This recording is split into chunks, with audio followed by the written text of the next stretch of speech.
Yes, you can start with your introduction. जमलेल्या सर्वांना नमस्कार, सुप्रभात. मी मनोज भागवत, ॲक्वाडॅम या संस्थेत अ, वैज्ञानिक म्हणून काम करतोय. प्रामुख्याने ॲक्वाडॅम या संस्था ही भूजल याचा विकास आणि त्याचं व्यवस्थापन याच्यावर गेली 3 दशकं म्हणजे 30 वर्षापेक्षा जास्त काम करते. तर प्रामुख्याने आजचा आपला जो विषय आहे, तो भूजलाचा विकास आणि व्यवस्थापन असा आहे. तर जमलेले आपण सगळे शेतकरी आहोत आणि आपल्याला भूजल किंवा ज्याला आपण ग्राउंड वॉटर म्हणतो, अ, हे काही नवीन नाहीये. तर आपण सुरू करूया. मग भूजल म्हणजे नक्की काय? आपल्याला विहिरीत आणि बोरवेलमध्ये जे पाणी येतं, ते पाणी नक्की कुठून येतं? त्याचं पुनर्भरण क्षेत्र कसं आहे?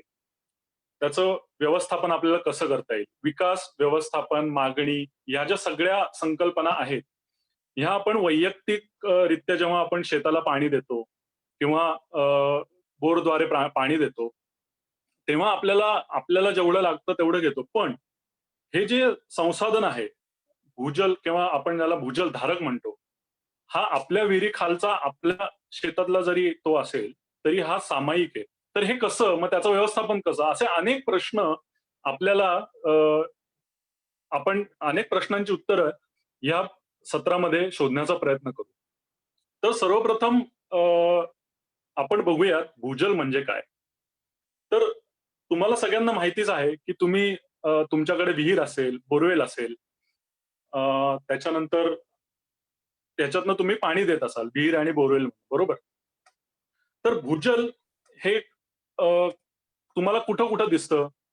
तर जसं आत्ता आपण म्हटलं, की विहिरीत दिसतं, बोरवेलमध्ये दिसतं आणि अजून कुठं दिसतं? तर हँडपंप म्हणजे हापसा. हापसा हा प्रामुख्याने आपण जो असतो, तो गावातल्या पिण्याच्या पाण्यासाठी केलेला असतो. हापसाची खोली वेगवेगळी असते, बोरवेलची खोली वेगळी असते, तसंच आपल्या विहिरींची खोली देखील वेगळी असते. मग ह्याच्यात जे पाणी आढळणार आहे, म्हणजे जमिनीखाली जे पाणी आढळतं, त्याला आपण भूजल म्हणतो.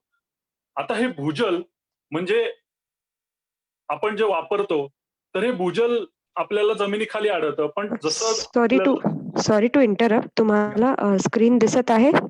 हो, स्क्रीन दिसतीये. हां, तर जेव्हा नेक्स्ट घ्यायचं असेल जस्ट सांगा, मी घेते. Yeah. Next please. Next 2 slides please.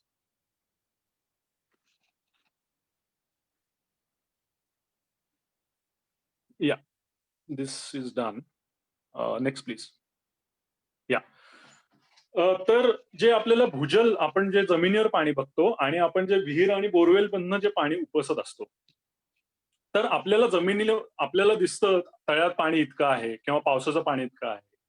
पण ह्याचं नक्की आपल्या याच्यात पाणीची उपलब्धता किती आहे? तर आपण जर बघितलं तर साधारणतः 97% पाणी हे आपल्या पृथ्वीवर जे उपलब्ध पाणी आहे, त्याचं 97% पाणी हे जवळ-जवळ समुद्राचं पाणी. 2% पाणी हे गोठलेलं आहे आणि फक्त 1% पाणी जे आहे, ते आपल्याला उपलब्ध आपण जे प्यायला वापरतो किंवा घरगुती वापरासाठी वापरतो, शेतासाठी वापरतो. हे आपल्याला फक्त पूर्ण उपलब्धतेच्या 1% पाणी आहे. तर हे जर असं आहे आपलं, तर ह्या 1% पैकी आपण नक्की उपलब्ध जे गोड पाणी आहे, त्या 1% पैकी जमिनीवर किती असतं, त्याच्यानंतर नद्यांमध्ये किती असतं, हे साधारण तुम्हाला इथं दिसेल, की 98% एवढा भाग ह्या 1%चा 98% एवढा भाग हा आपल्या जमिनीखाली भूजल धारकात म्हणजे ग्राउंड वॉटरच्या माध्यमातून आपल्याला तो मिळत असतो. आपल्याला दिसायला धरणं मोठी दिसतात, नद्या वाहताना दिसतात, तळी दिसतात. आपल्याला वाटतं अरे खूप पाणी आहे.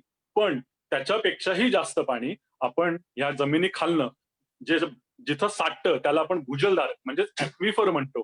त्या ॲक्विफर मधनं आपण घेत असतो. मग हे जे नैसर्गिक संसाधन आहे, तर ह्याचा जर आपण उपसा बघितला जगभरातला, तर तो जवळ-जवळ 982 घनमीटर प्रतिवर्षी इतका केला जातो.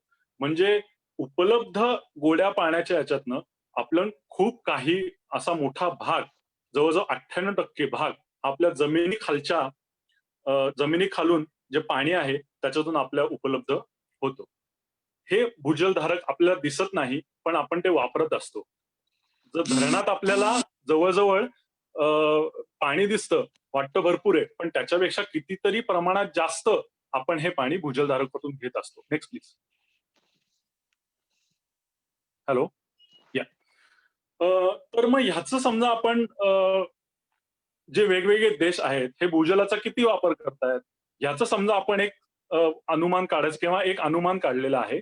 तर आपण इथं बघत आहात, हे जे निळे उभे दिसतायत तुम्हाला बार, ते भूजलाचा आपण वर्षाला किती पाणी वापरतो याचे हे स्तंभ आहेत.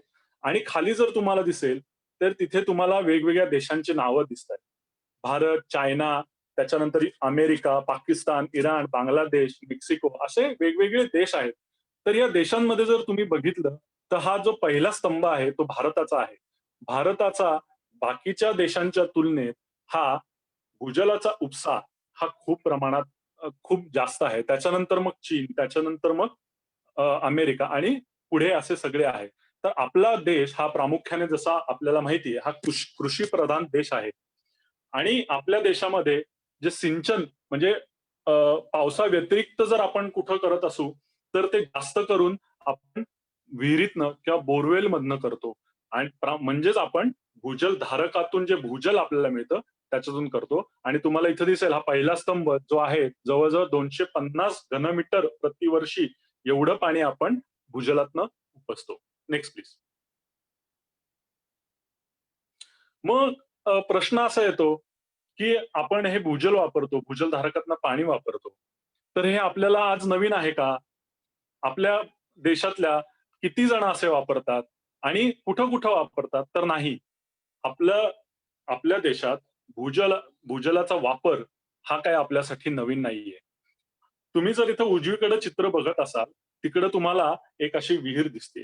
ही विहीर ही काही एक 100 किंवा एक 5-50 वर्षापूर्वी बांधलेली नाहीये. ही उत्खननात सापडलेली सुमारे 5,000 वर्षापूर्वीची विहीर आहे. म्हणजेच आपण जर बघितलं, तर आपल्या देशात भूजलाचा वापर हा कित्येक हजारो वर्षांपासून आपण भूजल हे वापरत आलेलो आहे. आज आज जर आजच्या घडीला जर बघितलं, तर आपल्या देशामधल्या खेड्यांमध्ये जवळ-जवळ 90% किंवा त्याच्यापेक्षा जास्त पाणी पुरवठा हा भूजलाद्वारे केला जातो. आणि शेतीसाठी पाणी सुद्धा मोठ्या प्रमाणात हे आपण भूजलाद्वारे वापरतो. मग शहराचं काय परिस्थिती आहे? भारतात वेगवेगळी शहरं आहेत. त्याच्यामध्ये सुद्धा जवळ-जवळ 45% हा पाणी पुरवठा भूजलाद्वारे केला जातो. म्हणजे आपण हे भूजल एका ठिकाणी आपण वापरतोय, पण त्याचं संवर्धन किंवा त्याचा वापर हा जर आपल्याला सुयोग्य करायचा असेल, त्याचं समजा नियोजन करायचं असेल, त्याचं जर व्यवस्थापन करायचं असेल, तर काय करावं लागेल? ते आपण पुढच्या स्लाइडमध्ये बघू. Next please.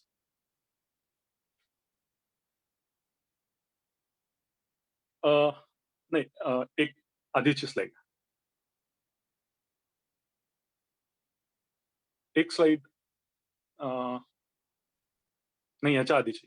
तर तुम्हाला ही स्लाइड येऊसपर्यंत तुम्हाला सांगतो. यात नाही previous slide. One slide previous slide please.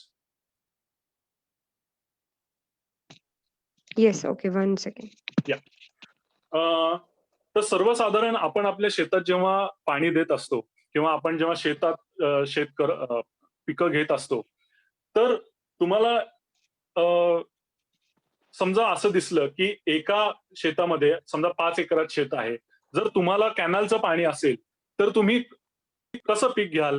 तर समजा तुम्ही कॅनलचं पाणी घेत असाल, तर त्यावेळेस तुम्ही एकच पीक घ्याल, बरोबर? कारण तुम्हाला त्या पाणी तुम्हाला माहिती आहे, की हे आवर्तन आत्ता येणार आहे. आपल्याला आत्ता पाणी मिळणार आहे. तर त्या हिशोबाने तुम्ही ते पीक घेत असता. पण भूजलाचं असं असतं का हो? तुम्ही वेगवेगळी पिकं घेत असता. का?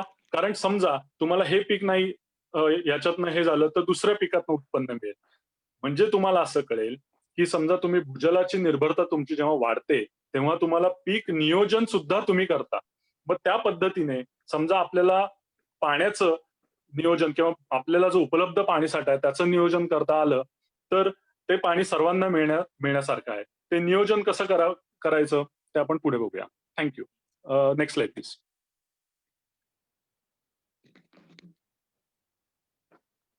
Next slide.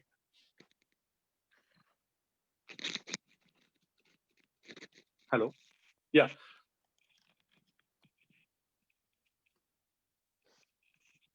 हॅलो. येस. या, नेक्स्ट प्लीज. या. तर इथं तुम्ही हे जे चित्र बघता आहे, तर हे साधारण एक आपण भूजलधारकाची आपण एक गोष्ट आपण इथं ऐकूया. इथं तुम्हाला उजवीकडे जी दिसतायत ह्या टेस्ट ट्यूब किंवा ज्या नळ्या दिसतायत, इथं तुम्हाला काय दिसतंय, की उजवीकडची जी नळी आहे, टेस्ट ट्यूब आहे, ती पूर्णपणे भरलेली आहे आणि जसं-जसं तुम्ही डावीकडे जाताय, तशी-तशी ही खाली-खाली होत जातीये. बरोबर? आता हा जो तुम्हाला निळा बाण दिसतोय, तो निळा बाण म्हणजे त्याचं पुनर्भरण आहे. आणि गडद निळा जो आहे, तो आहे उपसा. तर पूर्वी तुम्हाला समजा विचारलं, की तुम्ही जेव्हा लहान होता किंवा 30-40 वर्षापूर्वी तुमच्या गावात पिण्याची परिस्थिती काय होती? किंवा आपल्या गावातली जी वयस्कर मंडळी असतील, जी म्हातारी लोकं असतील, त्यांना जर तुम्ही विचारलं, की दादा तुमच्या ह्याच्यात गावामध्ये तुमची लहानपणी काय परिस्थिती होती पाण्याची? पाणी होतं का मुबलक? तर ते म्हणतात, "हो, होतं." याचं कारण काय आहे, की त्यावेळेस आपण जो भूजलधारक होता, त्याच्यामध्ये पुनर्भरण आणि उपसा ह्याचा जो ताळमेळ होता, ह्याच्यामध्ये तुमचा जो रिचार्ज आहे, जो पुनर्भरण होतं, ते उपसापेक्षा जास्त होतं. म्हणून त्यावेळेस आपल्याला हे भूजलधारक आपल्याला भरलेले असायचे आणि आपल्याला पाणी मुबलक असायचं.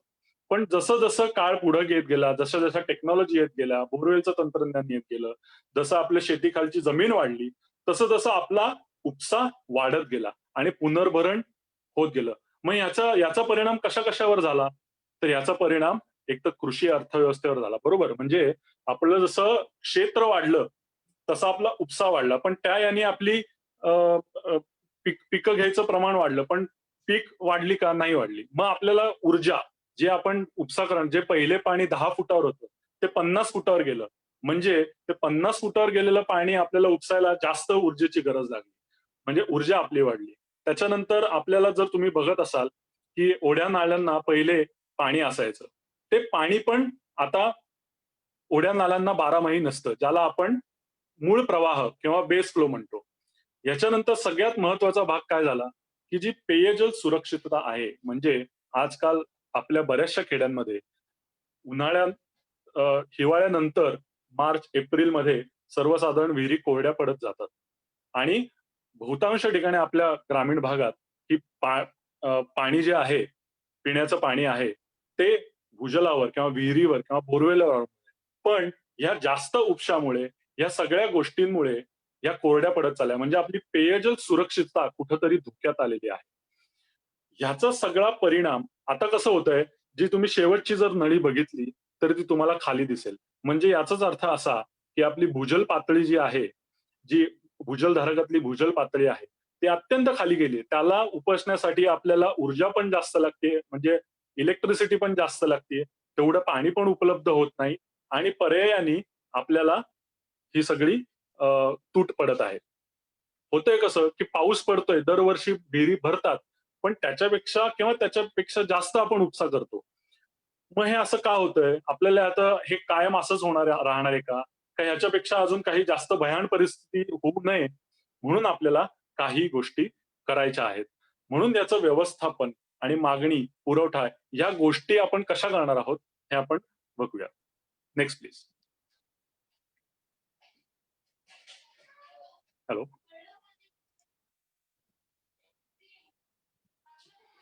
मग हे जर समजत असताना आपण जर बघितलं, तर आपल्या भारतामध्ये वेग वेगवेगळे प्रकारचे ही जी परिस्थिती आहे, हे आपल्या भारतातल्या प्रत्येक राज्यात सारखी आहे का?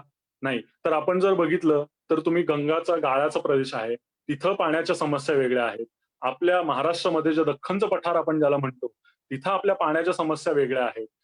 आसाम, बिहार, राजस्थान किंवा काश्मीरच्या ज्या दऱ्या-खोऱ्या आहेत किंवा केरळमध्ये किंवा जो आपला अ, अ, हा भाग आहे, समुद्राच्या साइडचा भाग आहे.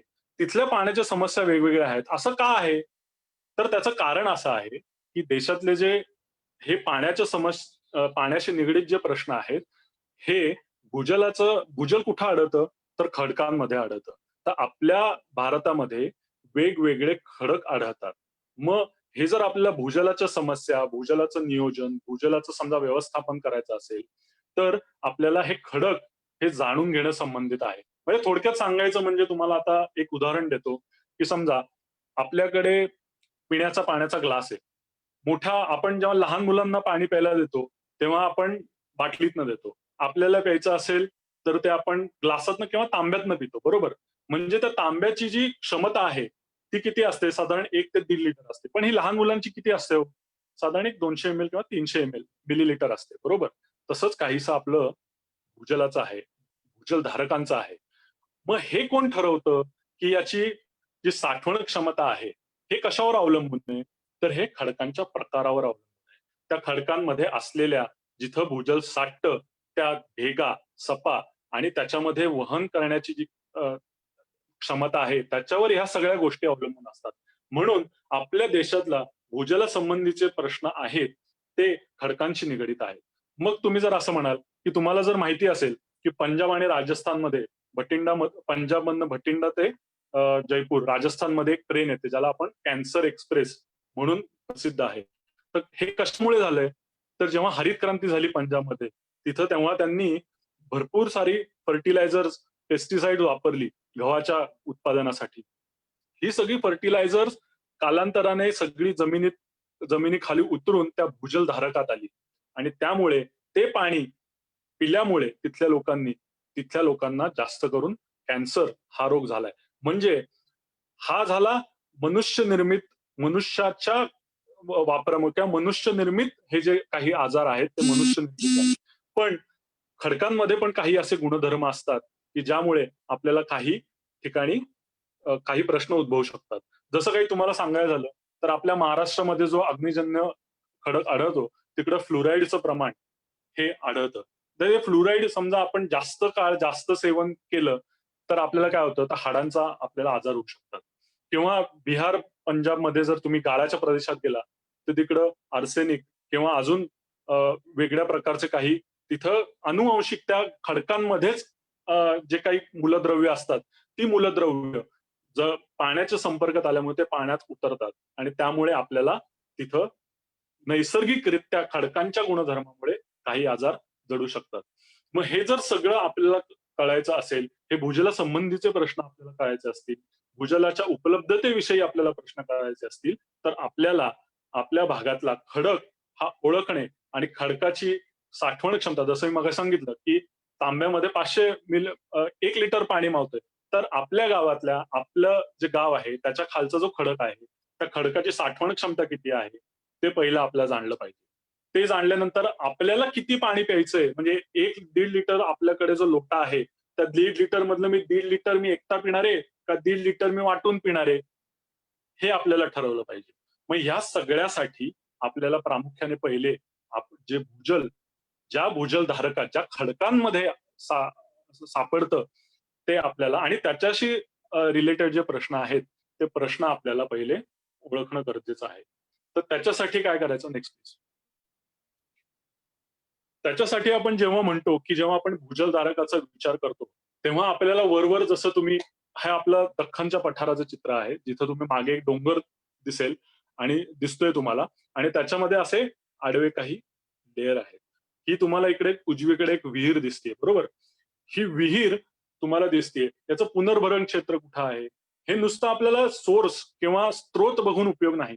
फक्त स्त्रोताचा आपण जर विचार केला, की स्त्रोताला माझ्या विहिरीला पाणी जास्त येतंय, त्याच्या पलीकडे समजा एक 500 मीटर किंवा याच्या इथं पाणी येत नाही. मग असं का होतंय बरं? किंवा 2 विहिरी आहेत.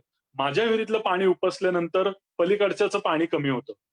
मग ही स्पर्धा सुरू झाली, की मला जास्त पीक घ्यायला पाहिजे, कमी पीक घ्यायला पाहिजे किंवा ही जी स्पर्धा आहे, तर हे स्त्रोतांचा फक्त विचार करून होण्यासारखं आहे का? नाही.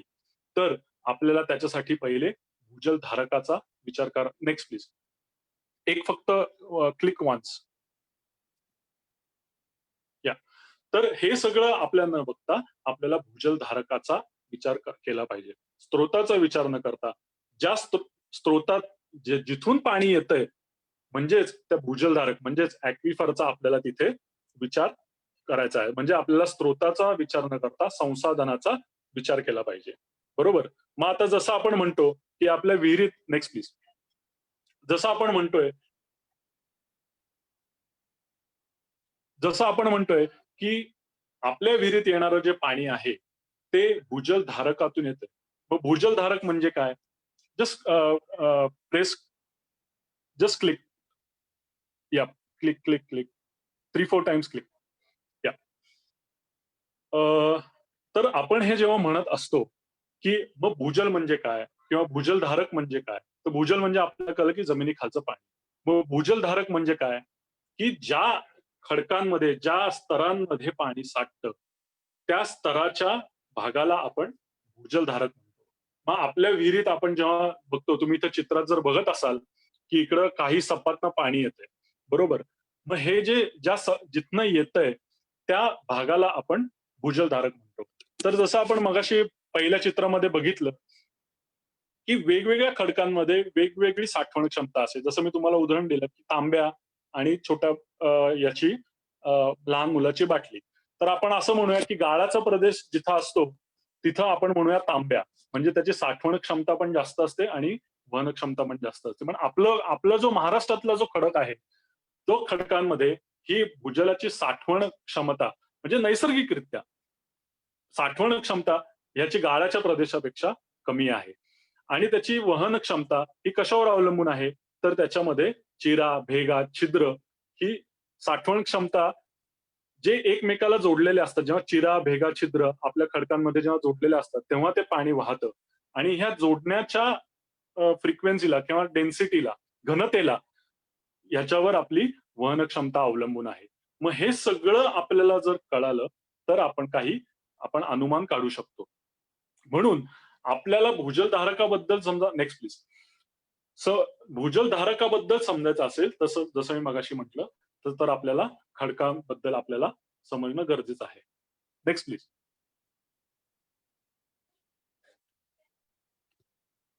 या नेक्स्ट प्लीज. हां. तर आपण म्हणतोय, की आपल्या महाराष्ट्रामध्ये जो अग्निजन्य खडक आढळतो, तर ह्या खडकांमधली जी साठवण क्षमता आहे आणि वहन क्षमता आहे, ह्या जरी खडक एक असला, तरी त्या एका खडकामध्ये सुद्धा वेगवेगळी त्याची क्षमता असते. समजा आपण घेऊया एक गावाचं उदाहरण घेऊया. समजा लातूर मधलं समजा एक गुट्टेवाडी नावाचं गाव आहे आणि दुसरं आहे कोळवडी नावाचं गाव आहे. दोघांमधलं फक्त अंतर जे आहे ते फक्त 1 किलोमीटर एकमेकांपासून लांब आहे. तर आणि खालचा जो खडक आहे तो अग्निजन्य खडकच आहे. तर आपण याच्यामध्ये आपण असं म्हणू शकतो का, की दोघांनाही या 2 गावांना जो पाण्याची उपलब्धता आहे ती सारखी आहे, असं म्हणू शकतो का? नाही म्हणू शकत. का नाही म्हणू शकत? कारण त्या गावामधल्या त्या खाली जो खडक आहे, त्याच्यामधल्या ज्या भेगा आहेत, त्या एकमेकाला जोडल्या आहे. म्हणजेच थोडक्यात त्या भूजलधारकाची साठवण क्षमता ही त्या गावासाठी वेगळी असेल आणि दुसऱ्या गावासाठी वेगळी असेल. मग हे जर समजा आपल्याला करायचं असेल, तर तुम्हाला इथं सोबत चित्रात जर तुम्हाला दाखवलंय आणि सोबत जसं चित्रात दाखवलंय, की उजवीकडचं जे चित्रात आहे, तिकडे आपल्याला दिसतंय, की इथं जो आपल्या त्या गावात आहे, समजा आपण उजवीकडचं गाव आपण गुट्टेवाडी घेऊयात. जिथं पाऊस म्हटलेला आहे 1860 मिलीमीटर आणि दुसरं जे खालचं चित्र आहे, तिथं आपण कोळवडी म्हणूयात. जिथं पाऊस पडतोय 550 मिलीमीटर. मग ह्या केसमध्ये समजा गुट्टेवाडीत 1860 पडतोय, तर त्याची भूजलधारकाची साठवण क्षमता किती आहे? तर तुम्ही इथं खाली लिहिलेलं असेल ॲक्विफर स्टोरेज कॅपॅसिटी ही 100 मिलीमीटर आहे. आणि कोळवडी किती आहे? तर 175 मिलीमीटर आहे. जर तुम्ही बघितलं, तर ह्या दोन्ही साठवण क्षमतेमध्ये आणि पावसामध्ये पण फरक आहे. बरोबर? अजून तुम्हाला या चित्रात काय दिसतंय? की वरचं जे उजवीकडचं चित्र आहे, ज्याला आपण दाखल गुट्टेवाडी म्हणतोय, तिथे जे निळे राउंड दिसतायत, त्या आपण विहिरी म्हणूयात. त्या विहिरी कमी आहेत. पण इकडे खाली काय दिसतंय तुम्हाला? की विहिरी जास्त आहेत. म्हणजे याचा अर्थ असा, की आपला पुनर्भरणपेक्षा आपला उपसा हा जास्त आहे. बरोबर? गुट्टेवाडीमध्ये काय होतंय, की तुम्हाला इकडे निळ्या रंगाचं हे दिसतंय. बरोबर?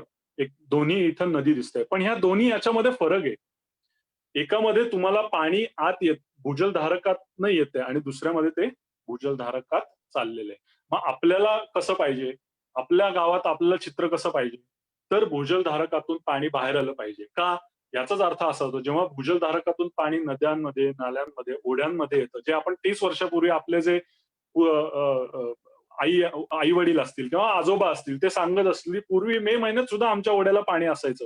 असं का व्हायचं? कारण त्यावेळेस ते भूजलधारक भरलेले असायचे. पण आता काय होतंय? आपण उपसा खूप प्रमाणात करतोय. पण तेवढी खरंच आपल्याला उपसेची गरज आहे का? तेवढं त्या पिकाला खरंच गरज आहे का? आणि हे जर नसेल, तर मी एकट्याने हे करून होणार आहे का? हा महत्वाचा प्रश्न आहे. की मी जर समजा एखादा वाचवण्याचा प्रयत्न केला, तर मी एकट्याने करून हे होण्यासारखं आहे का? जरी आपण म्हटलं, माझं शेत, माझी विहीर असं जरी म्हटलं आणि तुम्ही काही स्वतःवर निर्बंध लावून घेतले किंवा काही पाणी वाचवण्याच्या पद्धती अवलंबल्या, तरी ते होणार आहे का? नाही. तर ह्याच्यासाठी आपल्याला एक मोठ्या स्केलला जावं लागेल. म्हणून आपल्याला हे सगळं करण्यासाठी आपण पहिले आपल्या गावातला भूजलधारक काय आहे? त्याची साठवण क्षमता किती आहे? आपण किती उपसा करतोय?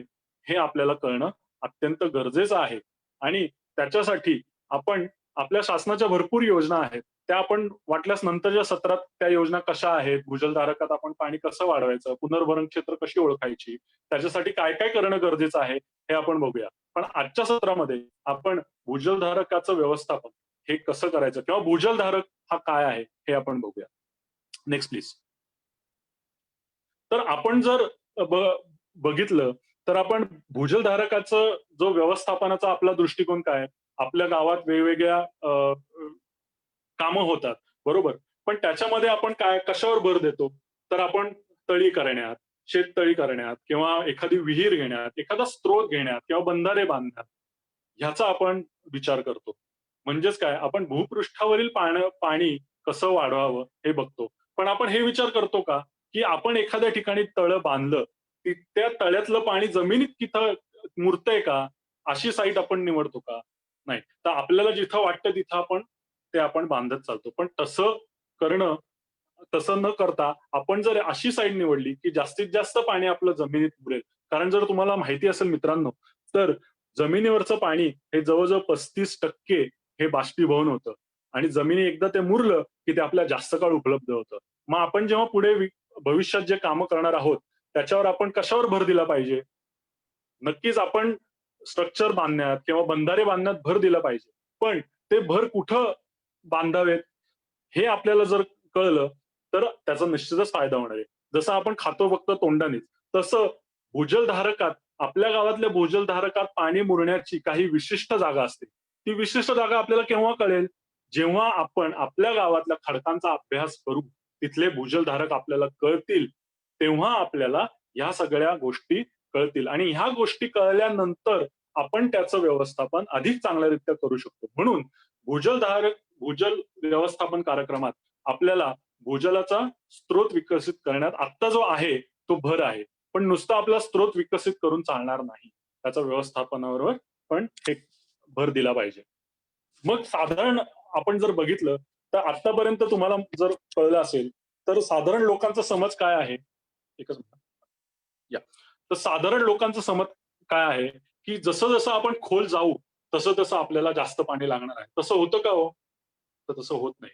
तर भूजल हा मर्यादित स्रोत आहे. जरी माझं विहीर असेल, माझं पाणी असेल, तरी ही खाजगी मालमत्ता आहे असं लोकांना वाटतं, पण तसं नाहीये. भूजल हे एक सामूहिक संसाधन आहे आणि त्याच्या व्यवस्थापनासाठी सगळ्यांनी एकत्र आलं पाहिजे. नाहीतर पुढील अजून 30 वर्षापूर्वी आपली जी परिस्थिती होती ती चांगली होती. आज आपल्याला अनेक समस्या भेडसावतात. अजून 30 वर्षानंतर काय होईल हे आपण आपण आत्ताच विचार केला पाहिजे. नेक्स्ट.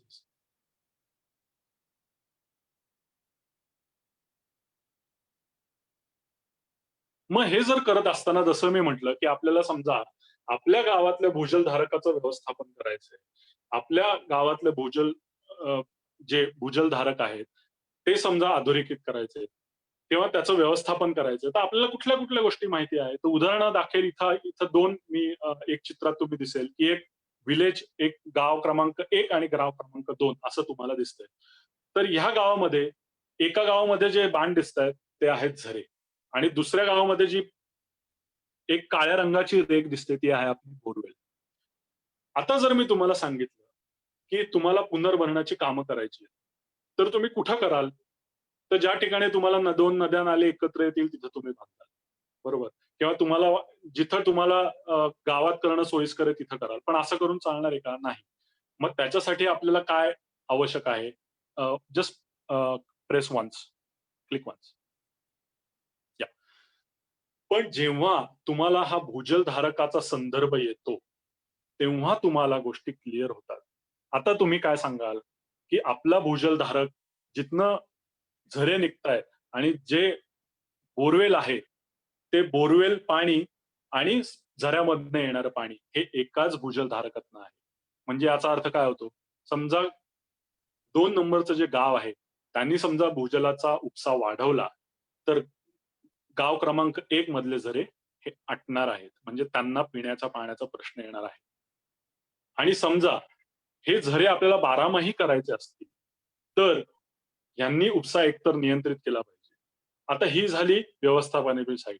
पण समजा आपल्याला याचं विकासाची कामं करायची असतील, तर आपल्याला पुनर्भरणाची कामं कुठं केली पाहिजेत? तर इकडं तुम्ही रिचार्ज तुम्हाला दिसेल, की ह्या पाणलोट्याच्या दुसऱ्या भागात तुम्हाला रिचार्ज केला पाहिजे. पण हे जे उदाहरण आहे, हे आपल्या महाराष्ट्रासाठी लागू नाही. कारण हे जे उदाहरण दाखवलं आहे, आपल्या भागामध्ये पाणलोटामध्ये आपला जो अग्निजन्य खडक आढळतो, त्याच्यामध्ये जे खडक आहेत, ते असं आपल्या वहीची पानं जशी असतात एकमेकांवर, तसे हे स्तर एकमेकांवर लागत गेलेत. आणि मग त्याचं पुनर्भरण क्षेत्र आपल्याला या 2 गावांच्या मध्ये कुठेतरी असणार आहे.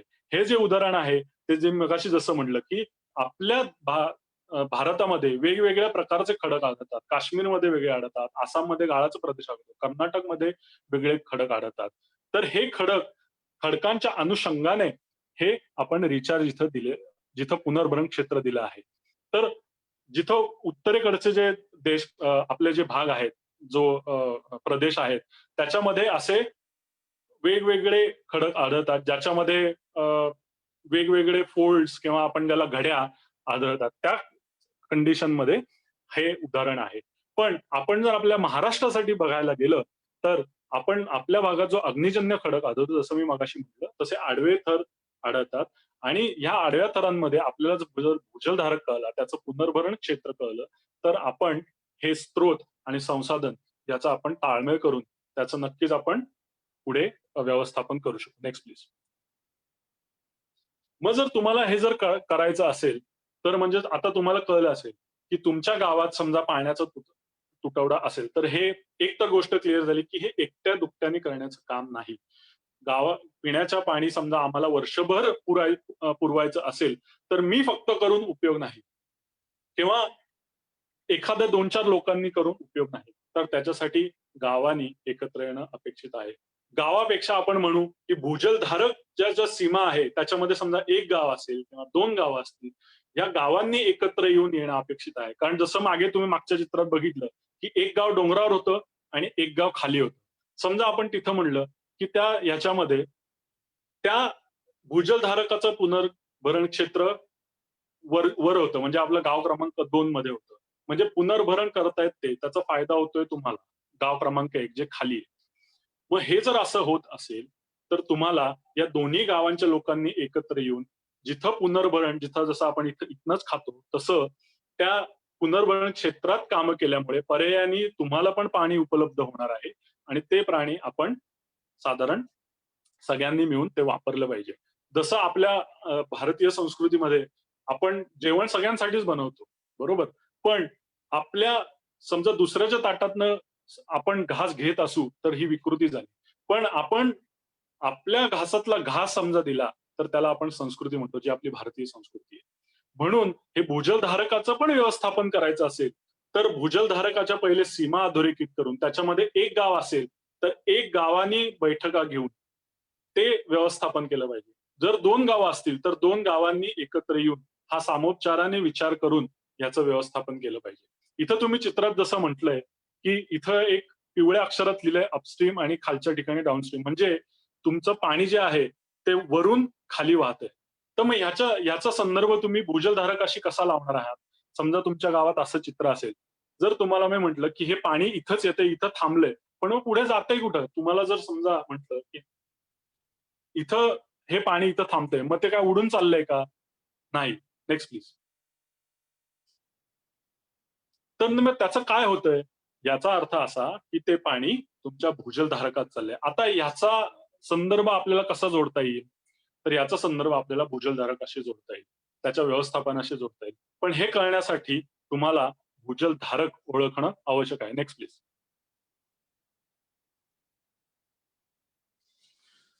पण हेच जर मी तुम्हाला उलटं म्हटलं, की तुमचं ही पाणी जी कोरडी बाजू आहे, तिथून खाली वर वाहतंय. जे निळ्या अक्षरात तिथं वाहतंय. मग तुम्ही तुम्ही याचा संदर्भ कसा जोडाल? म्हणजे याचा अर्थ असा नेक्स्ट प्लीज. तुमचं पाणी भूजलधारकातून बाहेर येतंय. जे आपलं 30 वर्षापूर्वी होत होतं. जर तुमच्या लक्षात असेल 30 किंवा कदाचित त्याच्यापेक्षा जास्त आपले जे गावातले ज्येष्ठ मंडळी आहेत त्यांना ते म्हणतात, की "अरे, उन्हाळ्यात सुद्धा आमचा वडे व्हायचे." म्हणजे तेव्हा कसं व्हायचं तर भूजलधारकातून पाणी यायचं. आणि जे पहिलं चित्र होतं, आता कसं होतंय बऱ्याचशा ठिकाणी हे पाणी तिथल्या तिथल्या तिथल्या जिओलॉजिकल कंडिशननुसार, खडकाच्या याच्यानुसार ते पाणी आत जातं.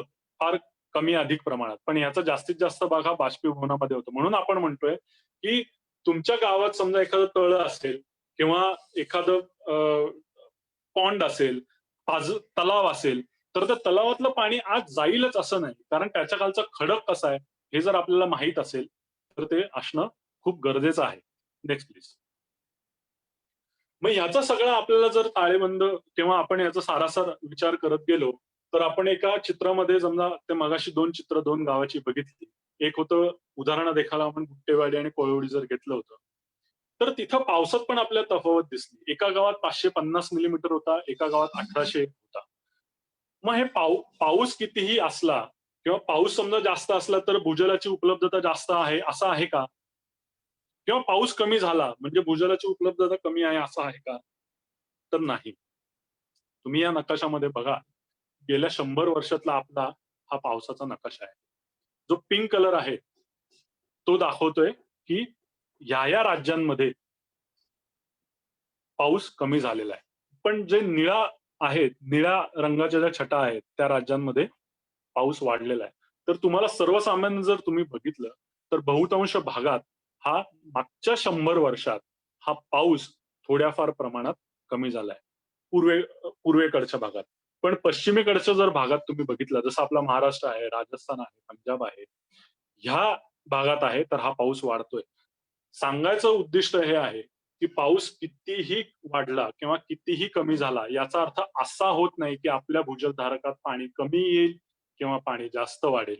हा सगळा जे परिप्रेक्ष्य आहे, ह्या सगळ्याचा असा आहे, की पाऊस कितीही जरी असला, तर 2 गोष्टी आपल्या इथं करणं महत्वाचं आहे. एक म्हणजे जिथं पाणी मुरतं आपल्या गावाचा विचार करू आपण. आपण काही आपल्या देशात अनेक काय पॅटर्न झाले. हा पॅटर्न, शिरपूर पॅटर्न, अजून कुठला पॅटर्न, अजून कुठला पॅटर्न. यांनी एका गावात ते केले गेले, ते यशस्वी केले गेले आणि हा सगळा पॅटर्न अख्ख्या देशभर लावला गेला. हे योग्य आहे का? नाही. का? कारण ज्या गावात तो एखादा पॅटर्न किंवा जे कामं केली गेली, ती कामं तिथं यशस्वी झाली. कारण त्या भागातला जो खडक होता, त्या अनुषंगाने ती कामं केली. मग आपल्या देशातली खडक सगळे सारखेच का हो? नाही. त्याची साठवण क्षमता सारखी आहे का हो? नाही. आपल्या शेजारच्या गावातल्या खडक जरी सारखा असला, तरी आपल्या शेजारच्या गावातल्या अ, भूजलधारकाची साठवण क्षमता किंवा वहन क्षमता सारखी नाही. मग हे जर सगळं आपल्याला करायचं असेल, तर आपल्याला भूजलधारक, आपल्या गावचा भूजलधारक, आपल्या गावच्या त्याचं पुनर्भरण क्षेत्र हे कळणं पहिलं अपेक्षित आहे. हे नंबर 1. आणि हे कळल्यानंतर सगळ्यात महत्त्वाची गोष्ट म्हणजे आपण नेहमी म्हणतो, की कितीही समजा पैसा आला तरी तो कमीच पडतो. एक आपली सर्वसाधारण म्हण आहे, की पैसा किती कमवला तरी कमीच आहे. अगदी खरं आहे. केव्हा कमी आहे? जर तुम्ही त्याचं सुयोग्य त्याचं नियोजन केलं नाही तर. आपलं मित्रांनो भूजलधारकाचं पण तसंच आहे. भूजलाचं पण तसंच आहे. जरी आपल्याला आपल्या गावातल्या खडकानुसार त्याचं पुनर्भरण क्षेत्र सगळीकडे व्यवस्थित आपण कामं केली. आपला भूजलधारक 100% भरला. पण आपण त्याचं नियोजन, व्यवस्थापन केलं नाही, तर आपल्याला परत पुढच्या वर्षी समस्या येणार आहे. म्हणजे काय, आता आपल्या गावातला भूजलधारक भरलाय, आपण पाणी वापरतोय, सगळं करतोय.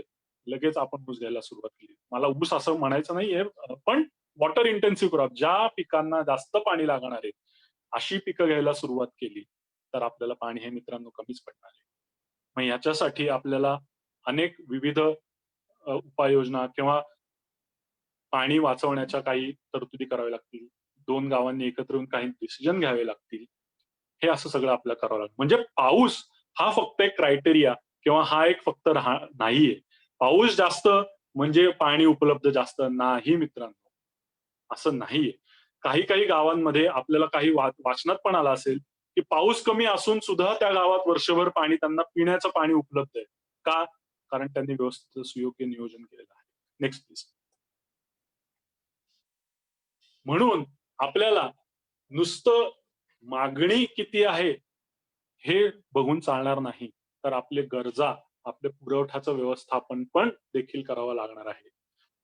पाण्याचा सुयोग्य वापर कसा करावा हे सुद्धा बघणार आहे. त्याच्यासाठी गव्हर्नमेंट आज आपल्याला जे शासन आहे, ते सबसिडी किंवा ड्रिप इरिगेशनसाठी किंवा स्प्रिंकलरसाठी अनेक योजना देतात. त्या कशा घ्यायच्या, काय घ्यायच्या याच्यासाठी आपलं एक वेगळं आपण वाटल्यास सेशन घेऊया.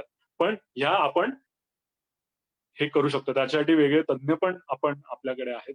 तर आपण ते वेगळं इथं महत्त्वाचा मुद्दा हा आहे, की नुसतं पाणी, पाऊस हे बघून चालणार नाही. आपल्याला आपल्या जमिनीखालचा जो गावातला, मी तर म्हणेन गावातला किंवा पाणलोटामधला भूजलधारक, त्याची साठवण क्षमता हे आपल्याला बघावं लागणार आहे. त्या याच्यामध्ये उपलब्ध जो आपल्या त्या वर्षी पाऊस झाला, त्यामध्ये आपला भूजलधारक किती भरला आहे, हे बघावं लागेल. आणि त्याच्यानुसार आपल्याला खरीफमध्ये पाणी किती द्यायचं, रब्बीमध्ये पाण्याची किती आवश्यकता आहे.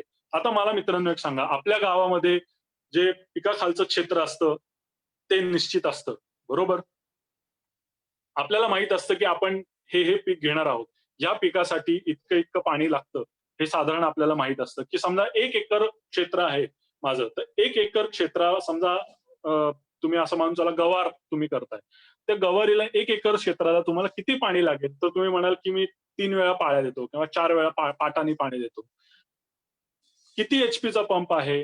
किती तुम्ही पाणी देता? हे जर तुम्हाला काढता आलं, हे जर तुम्हाला नियोजन करता आलं, मग तुम्ही पाटाने देण्याऐवजी समजा स्प्रिंकलर देता आलं, हे तुम्ही एकट्याने करायच्या गोष्टी नाही. म्हणजे मला म्हणायचं असं आहे, की आपल्याला जो पुनर्भरण आपल्या भूजलधारकात पुनर्भरण किती झालंय हे कसं कळणार? पाणी तर उघड्या डोळ्यांनी आपल्याला दिसणार नाहीये. जसं तलावात दिसतं, जसं आपल्या साठवण तलावात दिसतं, तसं आपल्याला भूजलधारकात दिसणार नाही. जमिनीखाली पाणी कसं दिसणार? मग हे करण्यासाठी आपल्याला काय करावं लागेल? तर आपल्याला भूजलधारक आपण कुठं दिसतं? जसं आपण मगाशी म्हटलं, की आपल्या विहिरीत आपल्याला भूजलधारक दिसतं. ते कसं दिसतं? शेतकऱ्यांना आपल्याला मित्रांनो आपण फार हुशार असतो. आपल्याला सगळं माहिती असतं, की माझी पावसाळ्यात विहीर एवढी भरली, उन्हाळ्यात माझी एवढी खाली झाली.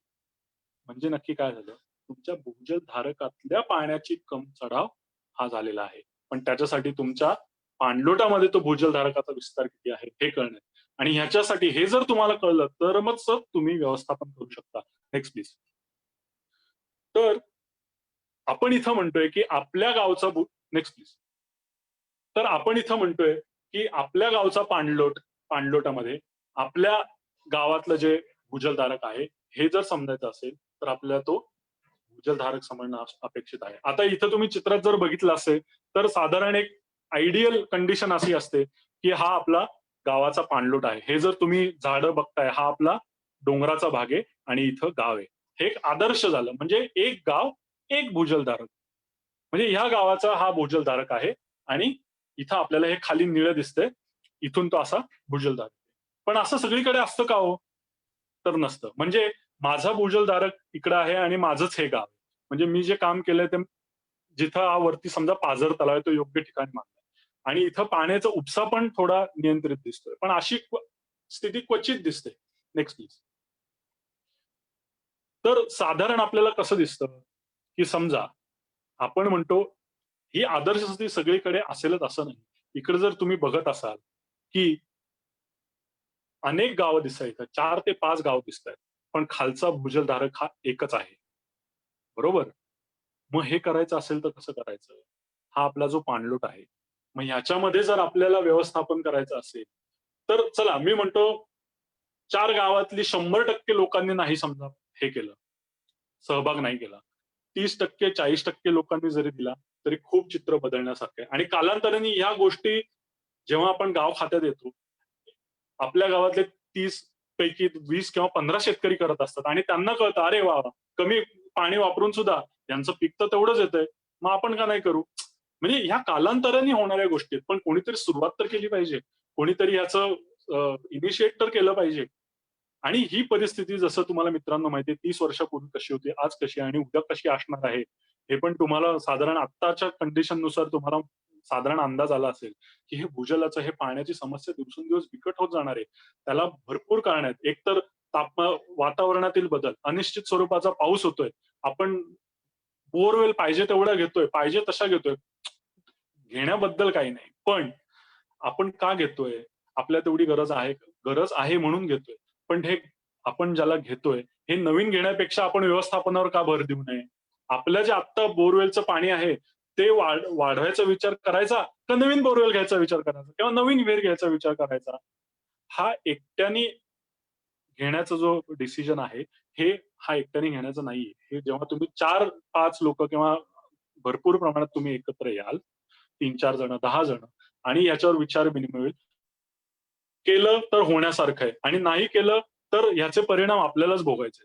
आत्ताच ही वेळ आहे मित्रांनो, की आपल्याला ह्या गोष्टी करणं गरजेचं आहे. आपल्या वाडवडिलांनी आपल्यासाठी पाणी ठेवलं. आपण पुढच्या पिढीला काय देतोय? हे आपण बघणं गरजेचं आहे. दिवसेंदिवस आपल्याला गरजा पाण्याच्या वाढणार आहे. अन्नधान्याच्या गरजा वाढवणार आहेत. पाऊस तर तेवढाच आहे. जमिनीखालचा खडक पण तेवढा आहे. भूजलधारकाची कॅपॅसिटी आपण वाढवू शकणार आहे का? तांब्या आपण ठोकून मोठा करू शकणार आहे का? नाही मित्रांनो. तसंच आपल्या गावच्या खालचा भूजलधारक आपण बदलू शकणार आहे का? नाही. त्याची साठवण क्षमता बदलू शकणार आहे का? नाही.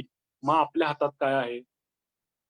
किंवा जास्त विहिरी घेतल्या तर पाणी जास्त उपलब्ध होणार आहे का? नाही. आपल्या हातात काय आहे? 2च गोष्टी. एक तर पाणी कसं वाढवायचं म्हणजे कुठून खायचं हे आपल्याला कळलं. एकदा तिथं कामं केली, की वाढलेलं पाणी कसं वापरायचं आणि त्याचा कमी पाण्यात जास्त पीक कसं घ्यायचं, हे आपल्या हातात आहे. म्हणून भूजल आणि भूजलधारकाच्या याच्यामध्ये व्यवस्थापन हे अत्यंत महत्वाचं आहे आणि त्याच्यासाठी आपल्याला भूजलधारकाच्या सीमा कळणं आवश्यक आहे, की आपल्या भूजलधारकामध्ये 1 गाव येतं का 2 गाव येतात? का आपलं एकच गाव येतंय? का 2 गावं येतायत? मग त्या अनुषंगाने आपल्याला हे करणं गरजेचं आहे. Next please. आणि ह्या अनुषंगाने जर आपण बघितलं, तर जसं आपल्याला माहिती आहे, की भूजल हे माझं वैयक्तिक नसून सगळ्यांचं आहे. म्हणजे ही सामुदायिक संपत्ती आहे. त्याच्यासाठी भूजल धारकाचा अभ्यास हीच एक गोष्ट आपल्याला करावं लागणार आहे. आणि हे करताना आपल्याला उपलब्ध पाणी, त्याची गुणवत्ता कशी आहे, या सगळ्या गोष्टींचा आपल्याला तिथं हे करावं लागणार आहे. आपलं हे करत असताना आपल्या वाडवडिलांनी पण सांगतात, शास्त्रीय अभ्यास करताना आपल्याला तिथले एक्सपर्ट जे असतात ते मदत करतील किंवा जे शासनामध्ये जे आहेत ते पण मदत करेल. आम्ही पण आहोत मदत करायला. पण आपल्याला पारंपरिक ज्ञान जे आलेलं आहे आपल्या वाडवडिलांकडनं, की बाबा रे इकडे आहे ना, हे झालं की असं होतं, की इकडं असेल तर हे इकडं होतं.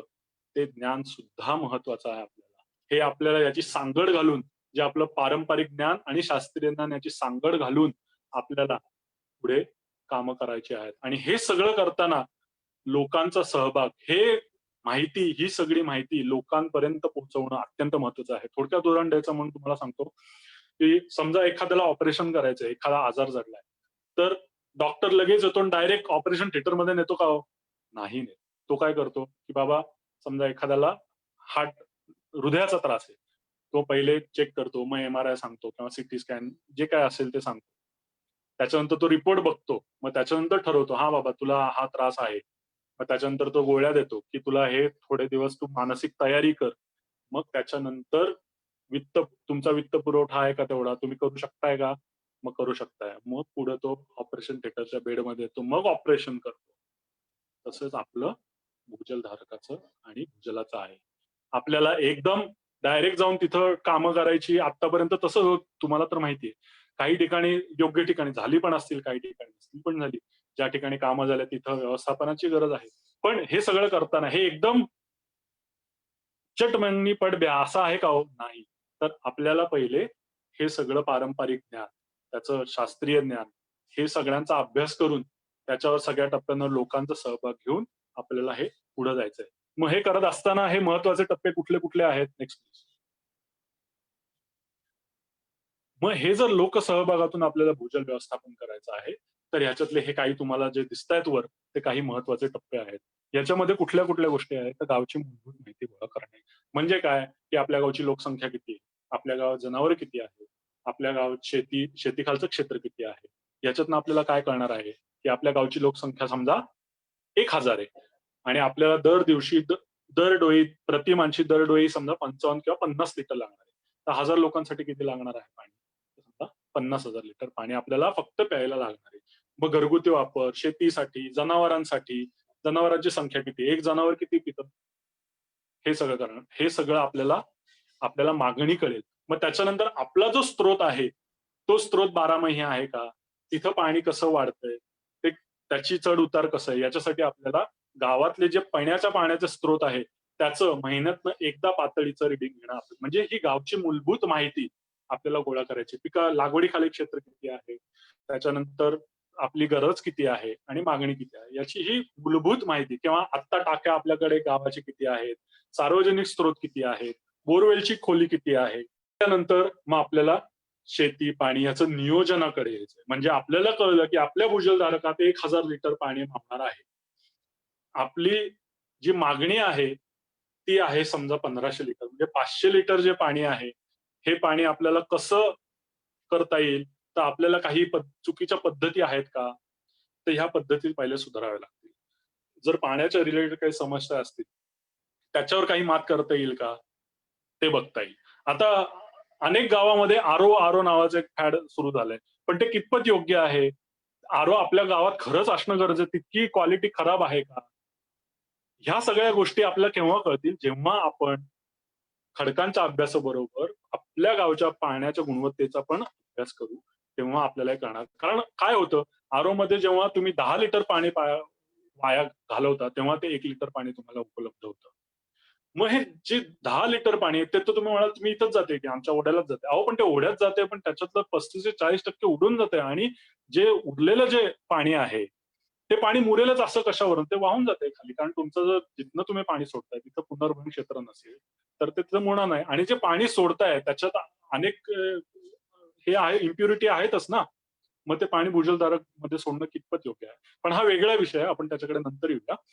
तर थोडक्यात आपल्याला हे शेती पाणी नियोजन करायचं आणि हा सगळा जो अभ्यास आपण करू, हे माहिती फक्त शासनाकडे पोहोचवणं तर नाही. ही माहिती आपल्या गावातल्या सगळ्या लोकांना सांगणं, त्यांना प्रशिक्षित करणं, त्यांची जनजागृती करणं, हे आपल्याला करायचंय. जसं आपल्या गावात पल्स पोलिओ मोहीम पूर्वी कोणी द्यायचं नाही. पण आता सगळ्यांना माहिती असतं, की आता आज पोलिओ दिवस आहे बरं का.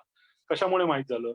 आज सगळ्यांना दूर दूरदर्शनद्वारे किंवा आपल्या टेलिव्हिजनद्वारे, रेडिओद्वारे किंवा गावात ज्या ज्या असतात अंगणवाडी सेविका, अशा ताई असतात. ह्या सगळ्यांनी मुखप्रचाराद्वारे केलेलं आहे. तसंच आपल्याला भूजलदान कारण मित्रांनो, आपल्याला पाणी हा अत्यंत पुढच्या भविष्यात हा अत्यंत गरजेचा प्रश्न उभा राहणार आहे आणि त्याच्यावर जर काही उपाय असेल, तर जनजागृती आणि लोकसहभाग हेच आपल्याला याचं उत्तर आहे. कारण कितीही पाणी वाढवलं, तरी आपल्याला ते करण्यासाठी आपलं नियोजन हे अत्यंत महत्त्वाची गोष्ट आहे. हे सगळं आपण केल्यानंतर आपण त्याचा भूजल व्यवस्थापनाचा आराखडा आपण बनवू शकतो आणि त्या अनुषंगाने आपण पुढे वाटचाल करू शकतो. Next please. Just click the text will appear 3-4 times. म्हणून जसं आपण मागे बघितलं, तसं आपल्याला प्राथमिक माहिती गोळा करणं, त्याच्या गुणवत्तेसंबंधी हे करणं. त्याच्यानंतर आपल्या गावातले काही स्रोत असतील, आपल्या भूजलधारकांचं खडकांचं मापन केल्यानंतर आपल्याला समजा भूजलधारक ओळखायचे असतील, तर आपल्या गावातल्या पाणलोटामधल्या काही ठराविक विहिरी निवडून त्याचं महिन्यातनं एकदा मोजमाप करून त्याच्या पाणी पातळी कशी घ्यायची, काय घ्यायची हे सगळे व्हिडिओ तुम्ही बघा नंतर. आम्ही नसतील तर आम्ही ते टाकू आपल्या या किसानच्या ह्याच्यावर. मग हे सगळं केल्यानंतर ही सगळी माहिती गोळा करून आपण ही लोकांसमोर मांडायची. कारण जर तुम्हाला नुसतंच तुम्ही शासनाकडे नेली, शासनाने ते पुढे पण लोकांना जर माहित नसेल या गोष्टी, तर ह्या गोष्टी, कारण ह्या गोष्टी आपल्याला गावच्या पातळीवर करायच्या आहेत. सगळ्यांनी एकत्र येऊन डिसिजन घ्यायच्या गोष्टी. म्हणून हे सगळी माहिती आपणच आपल्या गावात गोळा करायची आणि आपल्याच गावासमोर मांडायची आहे. आणि हे सगळं केलं तर आपण आपल्याला अपेक्षित जे साध्य आहे, जे आपल्याला पाणी दीर्घकाळ उपलब्ध करायचं आहे, हे लोकसहभागातून ह्या गोष्टी आपण निश्चितपणे साध्य करू शकू. त्यासाठी तुम्ही आणि तुमच्या गावानी एकत्र येऊन हे काम सुरू करणं आणि हळू हा लोकसहभाग वाढतो. एकदमच कोणी तुम्हाला असं नाही कळणार, की एकदमच 100 लोकं आली आहेत आणि चालू केलं नाही. सुरुवात ही 1-2 पासूनच होत असते. ती 1-2 पासून सुरुवात केल्यानंतर मुखप्रचार, जसं मी उदाहरण दिलं, की पोलिओ सुरुवातीला कोणी देत नव्हतं. 2-4 लोकं देत होते. पण आता सगळे देत आहेत. तसंच आपलं आहे मित्रांनो. ते सुरुवात करताना आपलं पाणी वाढावं म्हणून, आपल्या गावाचं पाणी वाढावं म्हणून सुरुवात ही 4-5 लोकं, 2-3 लोकांनीच केली पाहिजे. काय करायचं काही नाही. महिन्यातनं एकदा फक्त पाण्याची पातळी घ्यायची. खडकांचं मापन कसं करायचं काय, ह्या पुढच्या गोष्टी किंवा शासनाच्या ज्या वेगवेगळ्या योजना आहेत, त्या योजना आणल्यानंतर त्या कुठं करायच्या, ह्या सगळ्या आपण पुढे जसं सत्र आपलं जाईल, आपण आता सत्र घेणार आहोत. 2-4 दिवस जे काही आपल्याकडे आहेत किंवा तुम्ही लिंक पण आपल्याला किसानद्वारे उपलब्ध तर बघू शकता. कधीही संपर्क करू शकता. कधीही संपर्क, तुम्ही ऑलवेज वेलकम. तर हे सगळं करण्यासाठी आपण लोकसहभाग हा अत्यंत महत्वाचा आहे. तर मित्रांनो, नेक्स्ट प्लीज. भूजल व्यवस्थापन आणि हॅलो. भूजल विकास आणि व्यवस्थापनामध्ये जसा विकास पण महत्वाचा आहे, तसंच व्यवस्थापन देखील महत्वाचं आहे. तर ह्या विषयावर ॲक्वाडॅम जी आमची संस्था आहे, ती गेली 30 वर्ष सातत्याने काम करत आहे. भारतातच नाही तर भारताबाहेर पण आमच्या काही ठिकाणी कामं झाली आहेत. आणि ह्याच्यामध्येच आम्ही लोकांना प्रशिक्षण देणं, त्यांची कॅपॅसिटी बिल्ड करणं, तसंच ॲडव्हायसरी म्हणजे शासनाद्वारे सल्लामसलत करणं, हे सगळं आम्ही करत असतो. आपण किसानमध्ये रजिस्टर केलं. एक सुजाण शेतकरी म्हणून इथे हे ट्रेनिंग अटेंड केलं.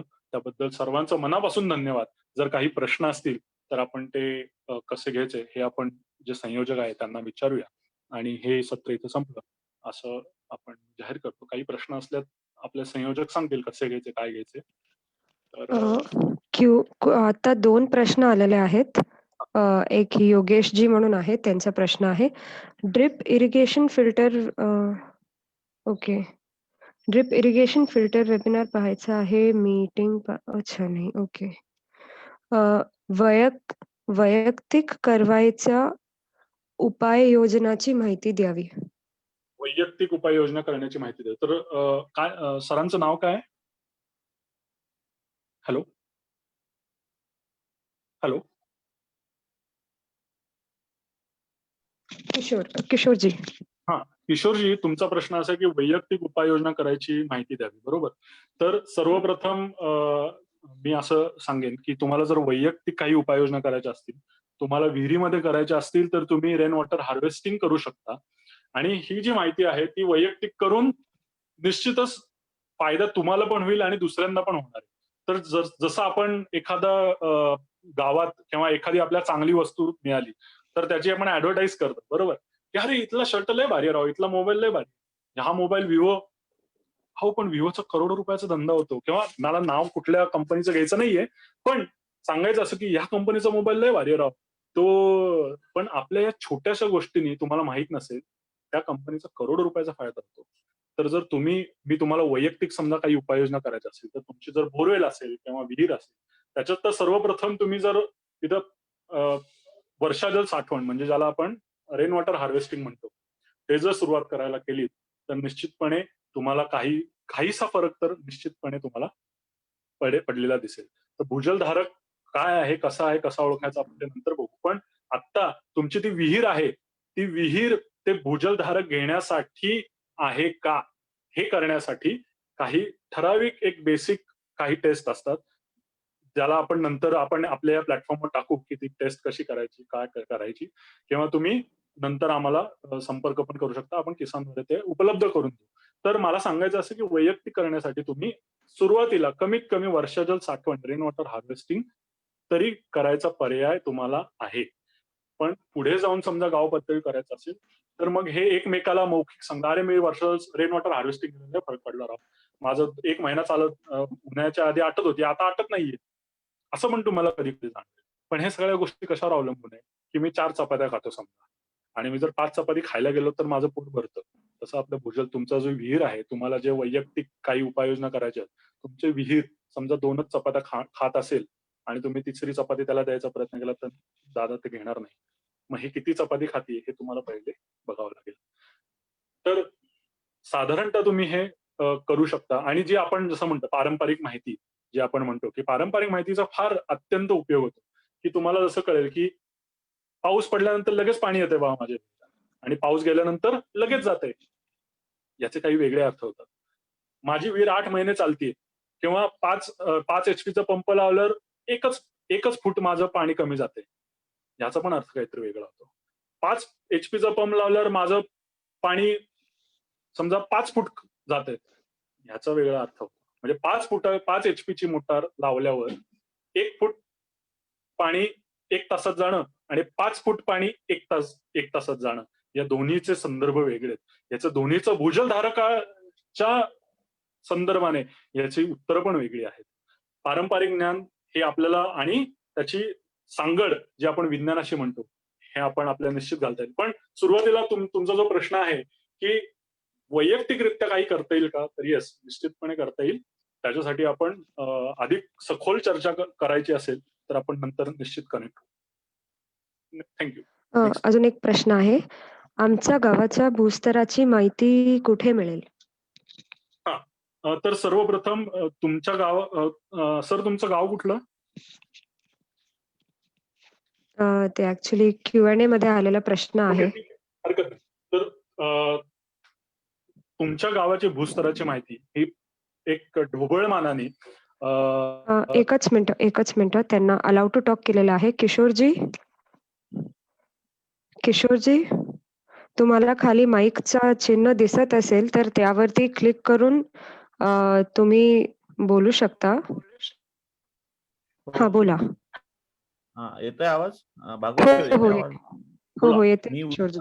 उस्मानाबाद जिल्ह्यामधलं वाणेवाडी हे माझं गाव आहे. तालुका उस्मानाबाद. बरं.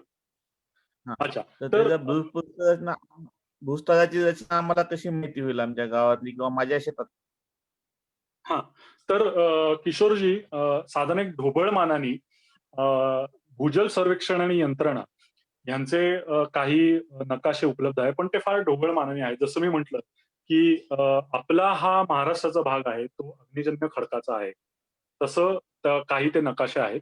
पण आपल्याला समजा तुमच्या जमिनीखाली तो भूजलधारक, जसं मी मगाशी एक उदाहरण पण दिलं होतं, तुमच्या लक्षात असेल तर, गुट्टेवाडी आणि कोळवडीचं. हे 2 गावं एकमेकांपासून फारशा अंतरावर नसली तरी त्यांच्या स्तरांमध्ये, साठवण क्षमतेमध्ये फरक आहे. तसंच तुमच्या गावाचं समजा तुमच्या जमिनीखालचे जे भूस्तर आहे त्याची जर माहिती काढायची असेल तर अगदी सोप्या पद्धतीने आम्ही काही एक व्हिडिओ तयार केलेला आहे. त्याची लिंक पण आम्ही तुम्हाला देऊ. हा सत्र झाल्यानंतर तुम्ही तिथं लिंक व्हिडिओ बहुतेक अपलोड केलेला आहे.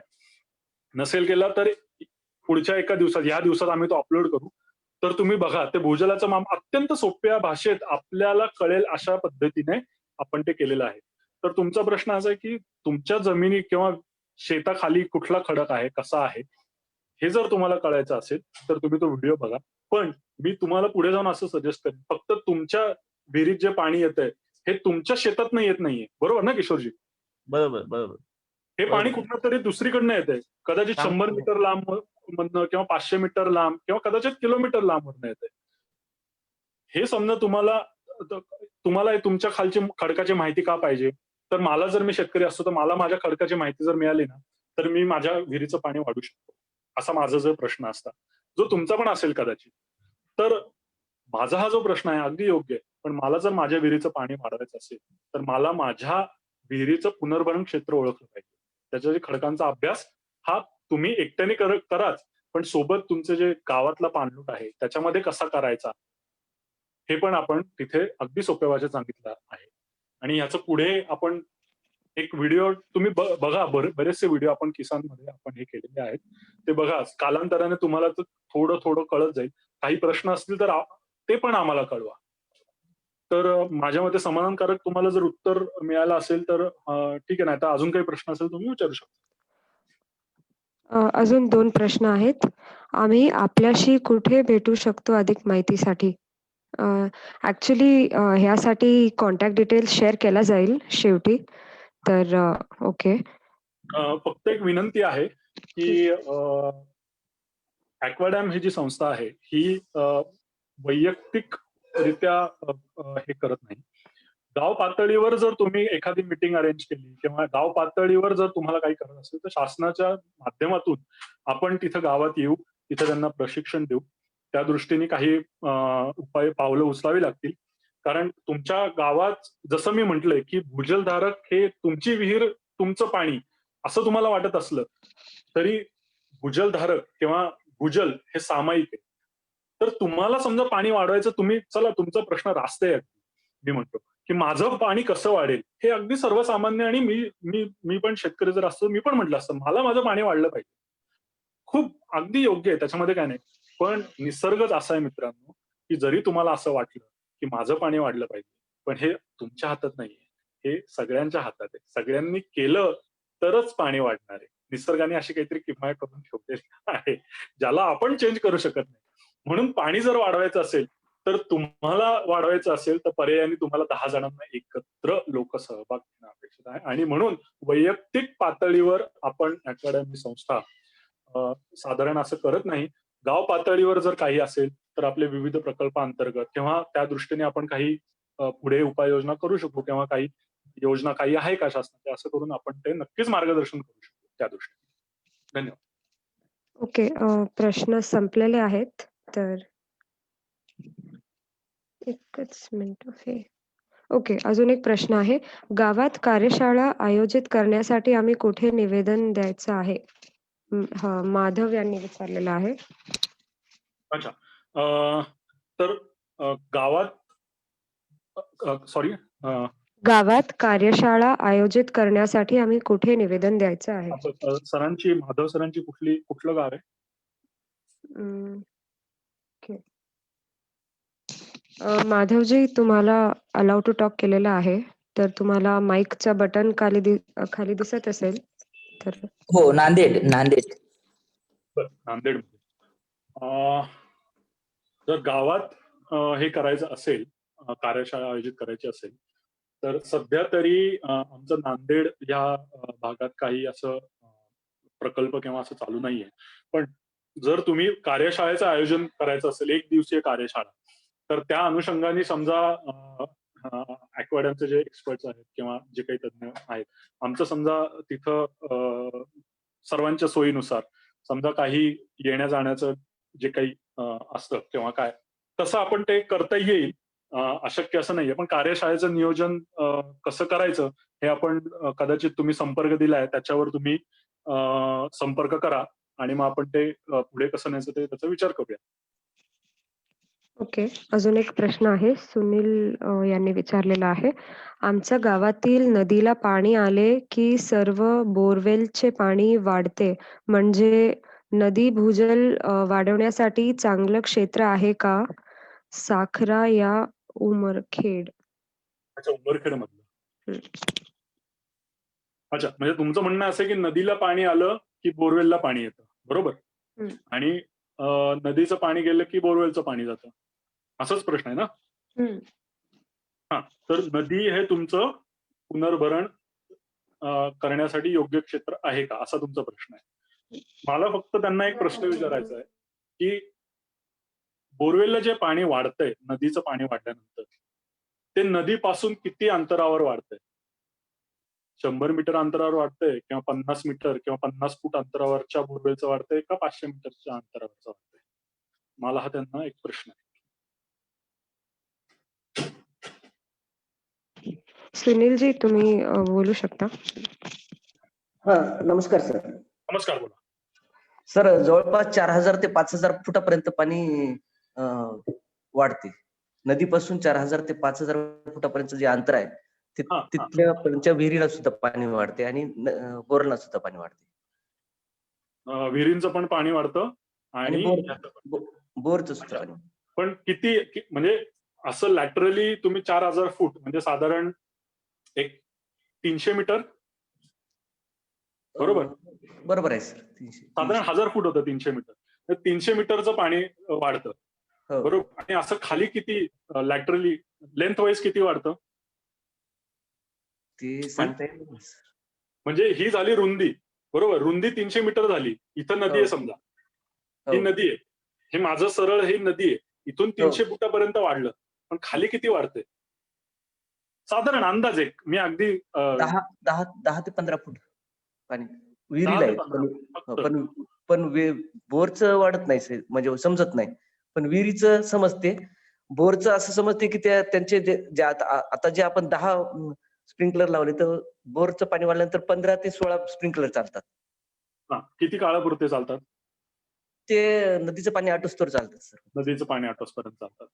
तर कसं आहे सर तुमचं नाव काय? मी सुनील वानखेडे. हां. सुनील बाबाराव वानखेडे. सर आता तुम्ही विचार करा.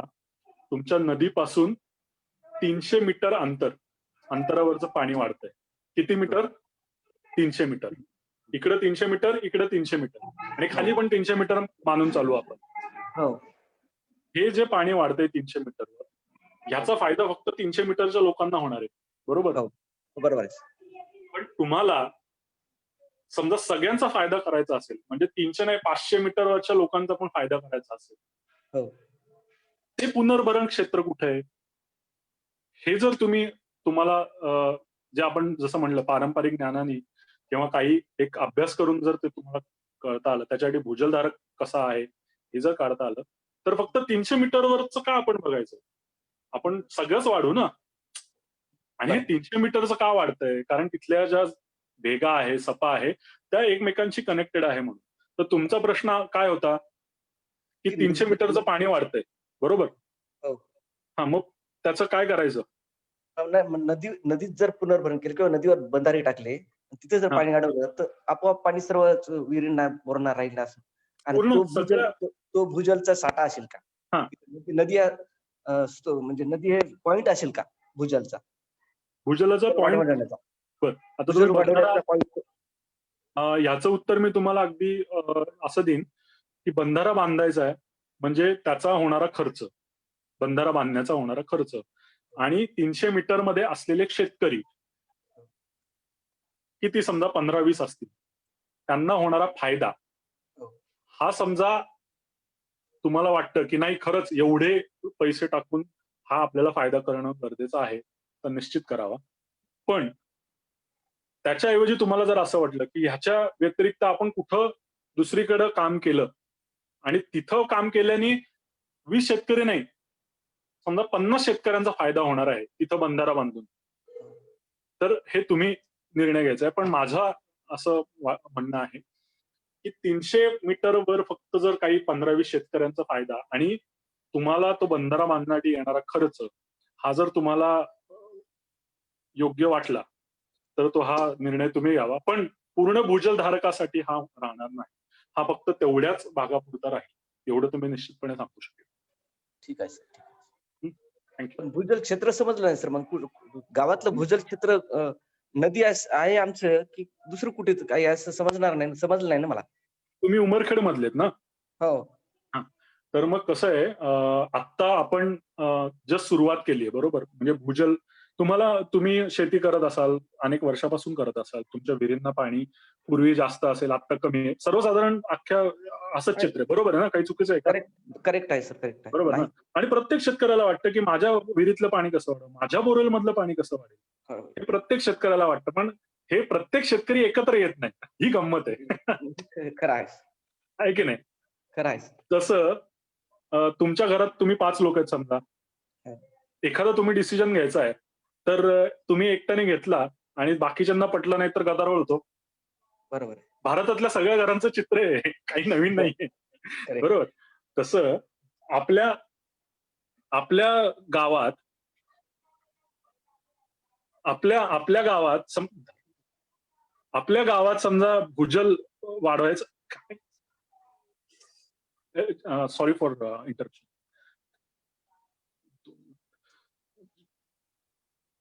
Sorry for interruption. हा, तर मी कुठं होतो? आपल्या गावातलं समजा, जसं मी शेतकरी आहे, मला वाढवायचंय पाणी, तसं सगळ्या शेतकऱ्यांना वाटतं. पण मग तुम्ही एकत्र का येऊ नये?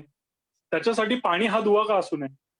तुमचं अगदी म्हणणं योग्य आहे की जो तो नदी आहे तिथं केल्यानंतर या 15 शेतकऱ्यांचं होणार आहे. पण ते करण्यासाठी तुम्हाला निधीची आवश्यकता जी आहे ती पुरवठा होणार आहे का?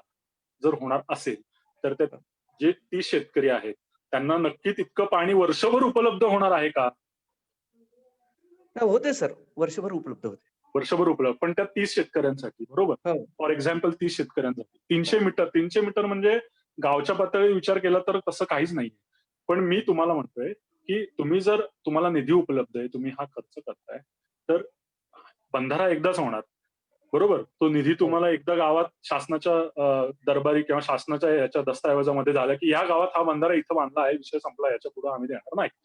हो. हे जर तुम्हाला 30 शेतकऱ्यांऐवजी समजा 50 शेतकऱ्यांचा लाभ करायचा असेल, ती साईट तुमचं शोधणं आणि तिथं काम करणं जास्त फायदेशीर राहणार. कारण पर्यायाने ते 30 शेतकऱ्यांना असं तर फायदा होणारच आहे तिथं काम केल्यानंतर. पण तुम्ही समजा अशी ठिकाणी काम केलं की जिकडे 20 ऐवजी 50 शेतकऱ्यांचा लाभ होणार आहे. बरोबर. तर का करू नये त्या ठिकाणी? बरोबर. त्याच्यासाठी, आणि जसं मी म्हटलं की आत्ता आपण सुरुवात केली, आपण किसानमध्ये थोडं ट्रेनिंग किंवा जे काही आहे ते करायला. तर कालांतराने आपण 2-3 दिवस आपण जे काही घेऊ, तर आणि व्हिडिओ पण आहेत आपण किसानच्या आपल्या पॅव्हिलियन मध्ये, ॲक्वारियमच्या पॅव्हिलियन मध्ये आहेत, ते व्हिडिओ बघा. तुम्हाला काही प्रश्न असतील तर फोन करा ठीक. आणि मग असं आपण हळूहळू पुढे जाऊया, बरोबर? किंवा जसं किशोरजी मगाशी म्हणले की गावचं प्रशिक्षण घ्यायचंय, तर ते पण कसं करता येईल हे पण आपण बघूया, बरोबर? हो, धन्यवाद सर. तर अजून मला वाटतं समाधानकारक उत्तर मिळालं का तुम्हाला? हॅलो. आय थिंक प्रश्न संपलेले आहेत आता. So you can conclude. Okay. So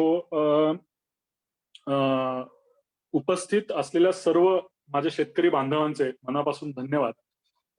कारण भूजल हा विषय असा आहे की आपण वापरतोय सगळे, आपण आपली विहीर, माझं बोरवेल किंवा माझं पाणी म्हणतो, पण ते जर वाढवायचं असेल तर हे वैयक्तिक वाढत नाही. निसर्गानेच तशी ती संरचना केली आहे, ज्याचा आपण बदल करू शकत नाही. मागच्या काही दशकांपासून आतापर्यंत पाण्याची समस्या ही गंभीरच होत चालली आहे आणि पुढे ही अजून गंभीर होणार आहे. कारण निसर्गाचे ऋतुचक्र बदलत चालले, तापमान वाढत चाललंय, शेतीतल्या टेक्नॉलॉजी येत आहे, बोरवेलसाठी उपसा वाढत आहे. अशा अनेक या कारणांमुळे भूजलाचा प्रश्न हा गंभीर होत चाललेला आहे. याच्यावर काही जर उपाय असेल तर मागणी व्यवस्थापन आणि पुरवठा व्यवस्थापन किंवा पुरवठा वाढवणे आणि मागणी व्यवस्थापन हे करणं हे अपेक्षित आहे. तर हे करण्यासाठी आपल्याला लोकसहभाग हा खूप महत्वाचा आहे आणि हे करण्यासाठी आपण एकमेकांशी जोडणं आवश्यक आहे. तर एवढं सांगून मी हा सत्र, काही तुमचे जर प्रश्न असतील तर आपण ते संपर्क नंबर दिलेला आहे पॅव्हिलियन, आपल्या किसान पॅव्हिलियन मध्ये, ॲक्वारियमच्या याच्यामध्ये पण तुम्ही व्हिडिओ बघू शकता. तर तुम्ही निश्चित संपर्क करा, व्हिडिओ बघा आणि काही प्रश्न असतील तर फोन करा. धन्यवाद.